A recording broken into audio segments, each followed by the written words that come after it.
Hello guys, welcome back. আমি আছি আপনাদের সাথে হৃদয় হাসান। আপনারা দেখছেন হৃদয়স রিয়াকশন। তো এই ভিডিওতে কথা বলবো তুফান সিনেমার কলকাতার কীরকম কি চলছে সেই বিষয়টা নিয়ে, সাথে সাথে কলকাতার অডিয়েন্স বা যারা রিভিউয়ার রয়েছে বা যারা ক্রিটিক্স রয়েছে তাদের কাছে তুফান সিনেমাটা কেমন লাগছে এবং কেমন রিভিউ পাচ্ছে। তো তুফান সিনেমাটা আজকে কলকাতা রিলিজ করে গিয়েছে। এবারে আপনি যদি দেখেন বাংলাদেশে তুফান কি লেভেলের চলেছে সেটা আমরা সকলেই জানি। প্লাস ভারত বা কলকাতা ছাড়া আরও যে বিভিন্ন দেশে সিনেমাটা রিলিজ হয়েছে, সেটা বিদেশে হোক, সেখানেও কিন্তু তুফান বেশ ভালো সাড়া ফেলছে। দর্শক কিন্তু সিনেমা হলে গিয়ে তুফান সিনেমাটা দেখছে। তারপরেও আমরা কিন্তু খুব ভালো করে জানতাম তুফান সিনেমা কলকাতা রিলিজ করা হলে ভালো চলবে না, এটা কিন্তু আমরা সকলেই জানতাম।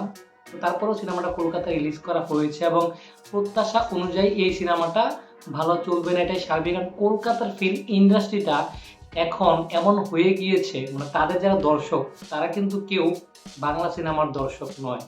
কলকাতার ফিল্ম ইন্ডাস্ট্রি যারা দর্শক রয়েছে তারা অন্য ভাষার যত অখাদ্য সিনেমা রয়েছে সেগুলো দেখবে, সেগুলোকে ভালো বলবে, বাট নিজের ভাষার কোনো ভালো সিনেমা আসলেও তারা সেটা দেখবে না। সেখানে তাদের যে নিজের স্টার বা সুপারস্টার রয়েছে, দেব বা জিৎ, তাদের সিনেমাই ভালো পারফর্ম করে না। দেবের সিনেমা খুবই লং রান নিয়ে একটা ভালো কালেকশনে যায়, বাট ওই যে ওপেনিং ডেতে একটা বাম্পার রেসপন্স বা স্টারডম, সেটা কিন্তু কলকাতা ফিল্ম ইন্ডাস্ট্রিতে নেই। তো তুফান সিনেমাটা যে সেখানে ভালো চলবে এটা খুবই স্বাভাবিক একটা বিষয়। আমাদের দেশ এবং কলকাতার দেশের অডিয়েন্সের মধ্যে অনেক বড় পার্থক্য রয়েছে। এবারে যদি কথা বলি সিনেমাটার রিভিউ কেমন আসছে, যারা দেখছে তারা কেমন বলছে বা ক্রিটিক্সদের কাছ থেকে কেমন রিভিউ পাচ্ছে। দেখুন, একটা কথা হচ্ছে তুফান সিনেমা কিন্তু কখনো একটা পারফেক্ট সিনেমা নয়। এই সিনেমাটা মানে বাংলাদেশি অডিয়েন্সকে নতুন কিছু অফার করছে, যে জিনিসগুলো আগে আমরা বাংলা সিনেমায় দেখিনি বা আমাদের বাংলাদেশি সিনেমায় দেখিনি, সেই কিছু জিনিসপত্র আমরা তুফান সিনেমায় দেখতে পাই। যার কারণে বাংলাদেশি যারা অডিয়েন্স তারা কিন্তু তুফান সিনেমাটা খুব ভালোভাবে গ্রহণ করেছে, তারা কিন্তু সিনেমাটা দেখছে। বাট তুফান সিনেমার মধ্যে অনেক কিন্তু নেগেটিভ পয়েন্ট রয়েছে, যে জিনিসটা নিয়ে কিন্তু আমিও কথা বলেছি। তো কলকাতার অডিয়েন্স তারা এই সিনেমা দেখবে না বা তাদের এই সিনেমাটা ভালো লাগবে না, এটাই স্বাভাবিক। আপনি দেখেন যারা রিভিউ করেছে ম্যাক্সিমামে কিন্তু নেগেটিভ রিভিউ দিয়েছে, যারা অডিয়েন্স রয়েছে তারাও কিন্তু নেগেটিভ রিভিউ দিচ্ছে, কারণ তাদের কাছে অনেক বেশি অপশন রয়েছে বা মোটেও এটা দেখে তাদের কাছে নতুনত্ব কিছু মনে হবে না।